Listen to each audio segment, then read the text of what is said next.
पर मनीष, जो मैं आपसे पूछ रहा था, अंतर्कलह भी एक बड़ी बीमारी के तौर पर कर्नाटक में बीजेपी को दिखी, ऐसी बीमारी जिससे कांग्रेस ग्रस्त थी, पर यह नया नया संक्रमण क्या बीजेपी में फैलता दिखा है और कर्नाटक इसकी गवाही दे रहा है?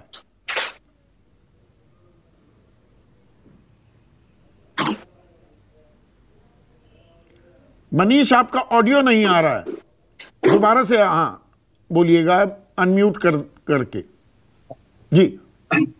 भारतीय जनता पार्टी कार्यकर्ता आधारित दल है और सभी राज्यों में या केंद्र के चुनाव में हम सामूहिक नेतृत्व के आधार पर जाते हैं। वहां मुख्यमंत्री हमारे और येदियुरप्पा जी वहां लीड कर रहे थे। तो निश्चित रूप से देखिए, मैंने पहले ही कहा, जब कोई पार्टी पिछड़ती है उसके तमाम कारण होते हैं, उन कारणों का विश्लेषण हम करेंगे और वो कारण जल्दी से जल्दी दूर करके 2024 में आदरणीय नरेंद्र मोदी जी के नेतृत्व में प्रचंड बहुमत की सरकार बने और कर्नाटक की उसमें महत्वपूर्ण भूमिका हो, इसके लिए वहां कर्नाटक इकाई काम करेगी। प्रोफेसर बद्री नारायण जाने माने राजनीतिक विश्लेषक हैं। बद्री नारायण, इन नतीजों को, और ये मतलब 9 सालों में कांग्रेस इस तरह का प्रदर्शन करती नहीं दिखी है किसी विधानसभा चुनाव में, और बीजेपी से दोगुनी सीट से भी ज्यादा वो लेती दिख रही है। क्या संकेत देता है ये चुनाव, ये नतीजे?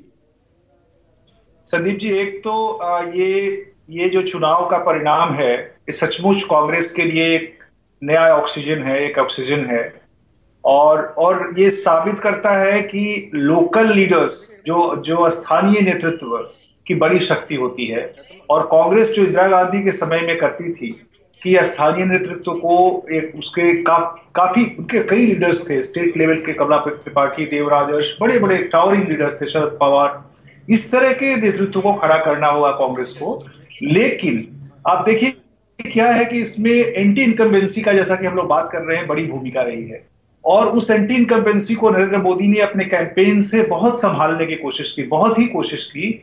लेकिन होता क्या है कि जब एक बहुत नीचे चला जाता है, वर्षन कहते हैं, जब बहुत ही नीचे चला जाता है तो उसको आप बहुत दूर तक नहीं उठा सकते।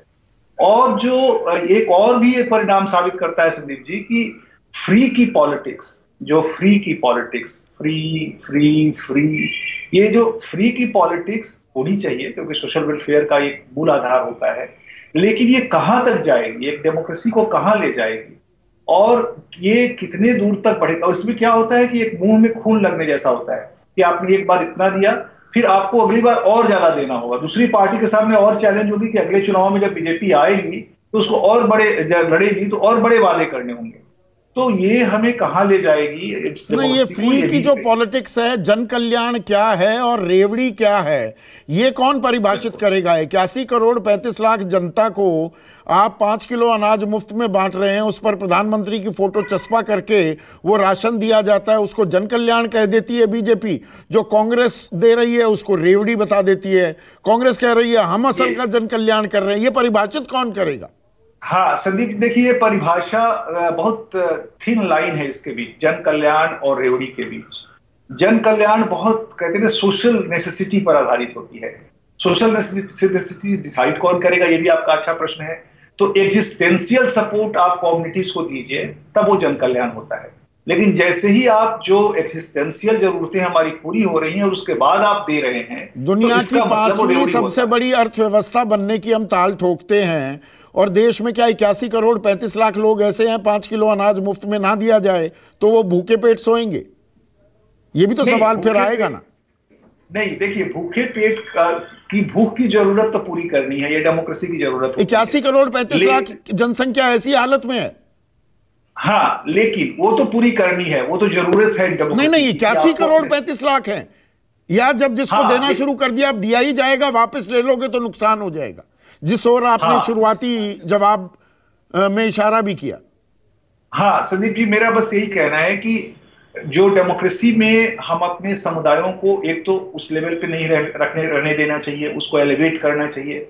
एलिवेट करने के लिए आपको कम से कम उनको कहते हैं, जिसको हम लोग कहते हैं कैपेसिटी टू एस्पायर, यानी जहां से वो एस्पायर कर सके वहां तक आप ले आइए। लेकिन उसके लिए सब कुछ फ्री में, आप ये भी फ्री में, वो भी, बस पे भी फ्री में चलिए, यहां भी फ्री पे चलिए, तो ये तो Arvind Kejriwal mode of politics है। नहीं, और ये तो मोदी मोड ऑफ पॉलिटिक्स कैसे नहीं है? फ्री में ना ना नहीं, आप मुझे समझाइए ना जी। मैंने उज्ज्वला योजना में गैस सिलेंडर दे दिए, मुफ्त में शौचालय बनवा दिए।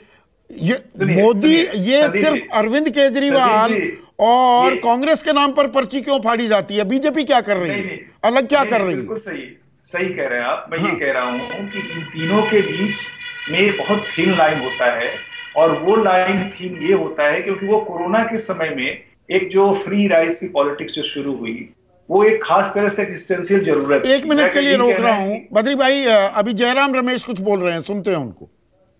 ओर से हुआ वो बिल्कुल अस्वीकारा गया कर्नाटक की जनता से, और इसलिए मेरा यह कहना है कि कांग्रेस का निर्णायक जीत प्रधानमंत्री की निर्णायक हार है।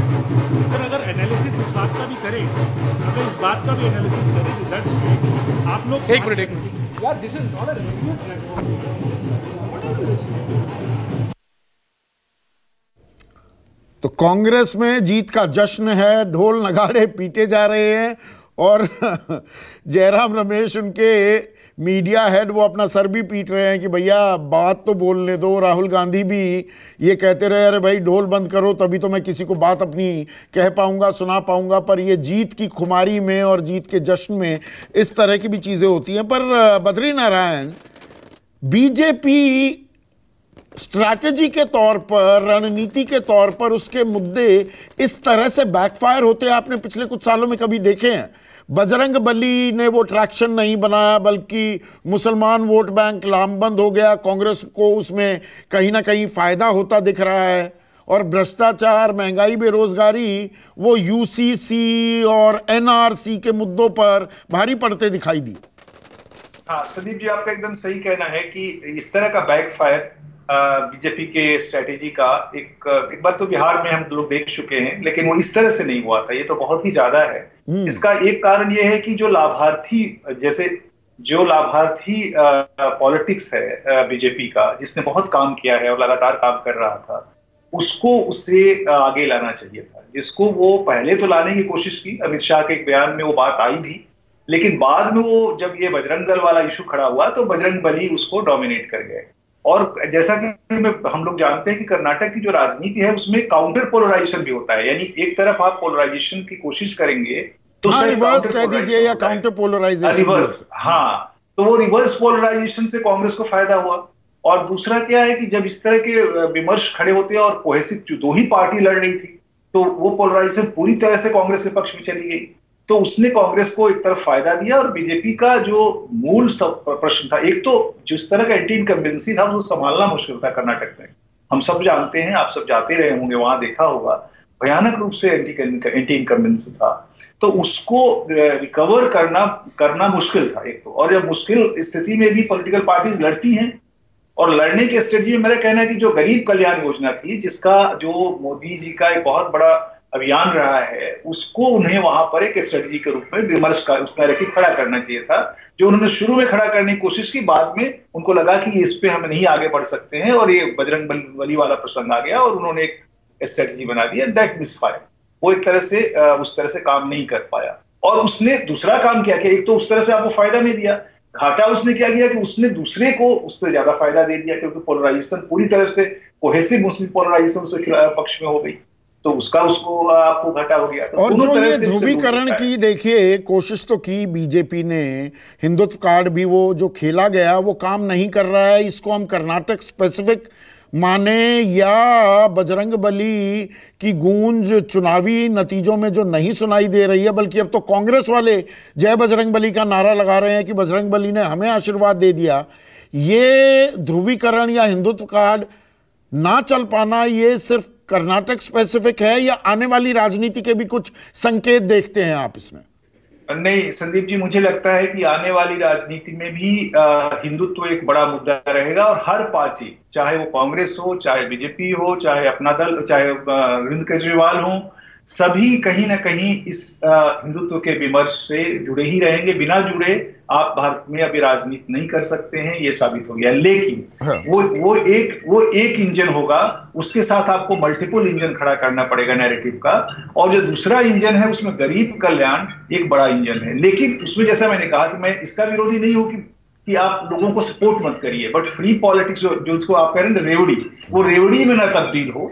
ये पर रेवड़ी हमें परिभाषित करने का भी वक्त आ गया है। अब आगे और चुनावी मौसम बढ़ने वाला है। एक छोटा सा मैं ब्रेक ले रहा हूं, ब्रेक के बाद चर्चा को आगे बढ़ाएंगे। कांग्रेस बहुत आगे बढ़ चुकी है, 137 सीटें, और बीजेपी 62, यानी कि कांग्रेस का ग्राफ तो अभी और बढ़ रहा है। कहीं ये ना हो कि कांग्रेस 140 पर चली जाए और बीजेपी 60 से भी नीचे आ जाए। जानकारी देते रहेंगे ब्रेक के बाद भी। चुनाव मतलब